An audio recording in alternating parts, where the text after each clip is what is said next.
ولی وقتا شده یک نفر میاد درباره موضوعی با شما صحبت کنه، درد دل کنه، گلایه کنه از یکی، از چیزی، یه نامهربونی بهش شده یا یه اتفاق بدی براش افتاده. اولین واکنش ما چیه؟ میخوایم باش همدردی کنیم؟ نه، همدردی نمیکنیم. خیلی وقت بهش میگیم چیه بابا، حوصله داری؟ اصلا به حرف مردم توجه نکن. اصلا مردم هر چه دلشون میخواد بگن، مردم فقط حرف میزنن. چرا برات مهمه که فلانی چی گفت؟ چرا برات مهمه فلان کارو کردن یا نکردن؟ اولین حرفی که میزنیم اینه. از روی انسان دوستی هم میکنیم و میخوایم طرفو مثلا از این باز بیاریمش بیرون.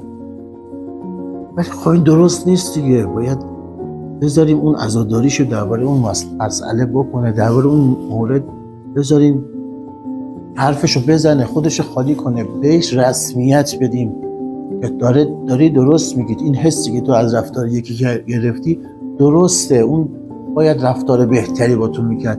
بهش یه رسمیت بدیم، بپذیریمش که این رفتار بد با تو شده. همش نریم تو فاز نصیحت کردن که نه حالا تو قوی تر از اونی که با توجه نکردن مردم به خودت از این راه. نه آقا جون، بهش برخورده، ناراحت شده. باید بذاریم قشنگ متوجه بشه که ما فهمیدیم دردشو. بیشتر از این خودشون نخوره، در دفعه بعد یه مشکلی پیش بیاد بیشتر میریزه در درون خودش و یه دفعه بام منفجر میشه. تو هر چیزی باید عزاداریشو بکنیم، یعنی تهشو بریم متوجه بشیم.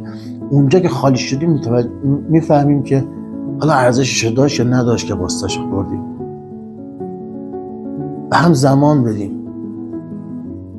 سری نریم تو فاز اینی که این که چیزی نیست، من از تو بدترش، با من رفتار شد، من رد کردم. مناحت طبعم یه سطحی داره. یهو طرف همه چی رو میذاره کنار، میره اون راهی که رفته مسیرش رو ول میکنه. یکم بشنویم همدیگه رو. روز خوبی داشته باشی.